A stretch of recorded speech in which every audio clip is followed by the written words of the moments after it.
Hey guys, welcome back into ClearPath Retirement Radio. This is Stewart Smith. I am your host. I'm here with my co-host, Mitch Davies. Welcome back. And we are today talking about those folks that are feeling behind on their retirement planning and feeling like they're not prepared, staying awake at night wondering, have I done enough? Am I doing enough? Is there a way to improve my situation going forward? And I'm here to tell you, absolutely there is. And, you know, we're talking about different ways that you can play catch up, so to speak, when it comes to getting your retirement in order and making sure that you live a decent retirement and your quality of life is good and your standard of living doesn't drop dramatically. And the first thing we talked about was maxing out your catch-up contributions. That's an additional contribution that they allow to your 401ks and IRAs and pre-tax accounts, you know, after age 50, which Mitch explained in the last segment. But the next thing that we would say is, you know, another thing we would consider is delaying Social Security. Yeah. You know, delaying Social Security is your hidden power move, right? So what we mean by that is, you know, every year you wait past age 62, which is the first age that you can claim Social Security, your benefit is going to grow. The guaranteed income stream that you will be guaranteed when you do cut it on, will grow by 6 to 8% guaranteed every year, no matter what the stock market does. And that ends at age 70. So, you know, at 70, you have to claim because it's not going to grow anymore from there. But, you know, listen, 6 to 8% is nothing to sneeze at when you're in your 60s. No. And that is not including cost of living adjustments. But, you know, we've worked through this with so many folks over the year who believed that, you know, they would take it at 62 because they really didn't have a choice, felt like that they just were going to definitely need that extra income coming in, when that wasn't, in fact, the true case. And with proper planning, we were able to, you know, do some other things, bridge some income gaps that were there with assets and other things, and able to push that out to where they were able to claim, you know, at 67, 68, maybe even wait until 70.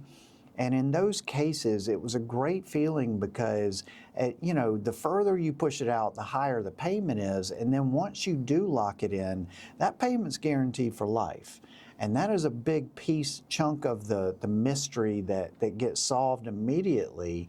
And it's just so comforting to know that every year that payment's going to go up. You know, typically for cost of living adjustments, if you look at the 10-year average on those raises, it's over 3% a year.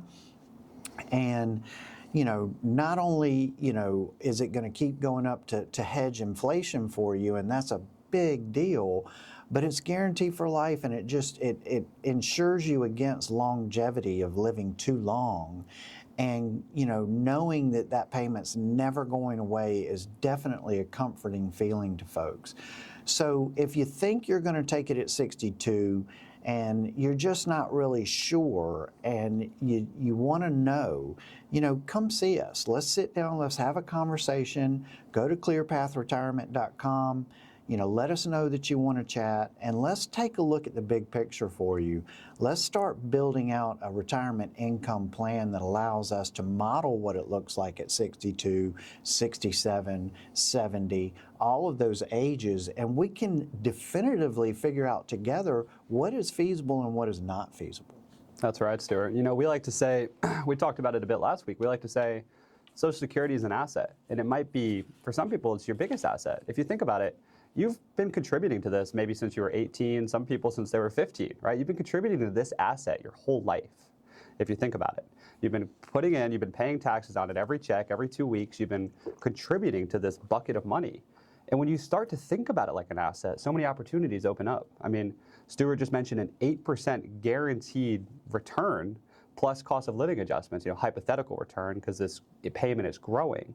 And that's guaranteed for life. You don't get opportunities like that in a 401k. If someone told you, hey, you could take your 401k and for 3 years ensure that it's going to pay you 8% more plus cost of living adjustments, you would think about it entirely differently. But people get to 67 and they're like, okay, I'm at retirement age, let's just take Social Security, without much thinking at all. And when you take it into a whole retirement income plan and we start to think about working, we start to think about taxes, we start to think about all this stuff, it allows us so many options to strategically plan this in. So if you're feeling like you're in that area, you're feeling, I'm behind, I got to start taking Social Security as soon as I can to get more income, I see the thought process, but we might be able to give you much more advantage by using it strategically as an asset and not just a desperation income source. Yeah, Mitch, and I'll tell you the piece that people miss all the time. The piece that people miss is I take it at 62 while I'm still working and making a decent income, and then they don't even think about the tax picture. And the tax picture is that, you know, if you're making a decent income and you start taking that Social Security payment, you're paying a higher tax on that Social Security payment while you're taking it, which if you don't even need the money, which a lot of people don't, then it doesn't make any sense to your tax efficiency and your tax picture. You know, for someone with a $1,500 a month benefit at age 62, waiting until just 67 at full retirement age, they could get $2,100 instead. And over a 20-year retirement, that's a difference of $144,000.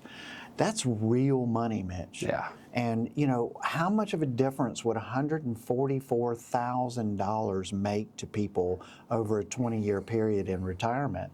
It could be, you know, a huge factor for them and really be the difference between success and failure. Yeah. Right? So here's the next thing that we would highly recommend, and this is, you know, this is something that we work on with clients a lot, and that is you can close the gap by shrinking the spend. And what we mean by that is we meet with so many people who are just, their spending's a little out of control. Yeah. And when we really dial down and we really look into the budget and where the money is going on a monthly basis, what we see is they are shocked at how much money is being spent. And typically those things are, it comes down to 2 or 3 things that I've seen a lot lately, and one of them is eating out. Yep. Eating out is very expensive in this day of time, and people do not realize the kind of money that they are spending eating out. Now, eating out is a wonderful thing. It is a lot of fun, but I can tell you that it is costly. The next thing that we see is Amazon. Amazon. It's always Amazon. Amazon. It's always Amazon. I tell you, it is crazy how convenient it has become to jump on that app and order whatever comes to mind, whatever you think you need at the time. And, you know, that can be a huge, I mean, I was with a couple the other day, Mitch, $1,000 a month. Yep.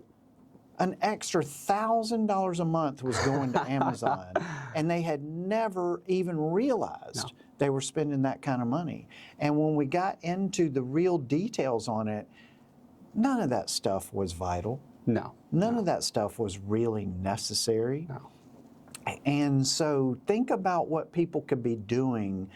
You know, listen, spend $200 a month at Amazon. Let's save $800. Right. Let's take that other $800 and get it into something that is going to start, you know, earning interest and paying dividends and making you, you know, wealthier and helping your retirement picture in the long run. But I can tell you those 2 main areas that we see, eating out and Amazon, can be a real issue for folks. And if that sounds like you, then it's time to have a real, what we call, courageous conversation with yourself. And that is, let's be real, let's take a look. I tell you, a thing that really has worked for folks that we recommend is, you know, if you're old school like I am, then, you know, carry a little spiral notebook in your pocket and just for 1 month, for one solid month, start and do it on the 1st of the month and end it on the 31st or 30th or whatever month you're in, and write down every single time you spend money on everything. I'm talking you pay a parking toll, you pay whatever it is, you write it down. And at the end of the month, sit down and go through where the money went that month. And I think it would be an amazing exercise for you to realize, that a lot of the spending that's going on is frivolous, a lot of it is unnecessary, and you could be saving and doing a lot better job than you are by just tightening up the belt straps. Let's get real with our spending and let's start getting our savings back on track where it needs to be. I don't mean to sit here and preach to you people, but I'm telling you that there is a lot of fat that can be cut on most of these budgets, and it's time to trim the fat. It's time to get lean. If you are worried about that you're not doing enough, you feel like you're behind, it's time to get real, and we can help you do that. We have, some real good conversations sitting in our office with folks about this, and we're able to get them real clear and able to really talk through, what's going on with them. If you're feeling this way, and again, you're feeling behind, you're feeling like you haven't done enough, and you're worried, give us a call, 864-775-5033. Let's sit down, let's have a real conversation, and we'll get you straight. We'll be right back for the next segment, guys.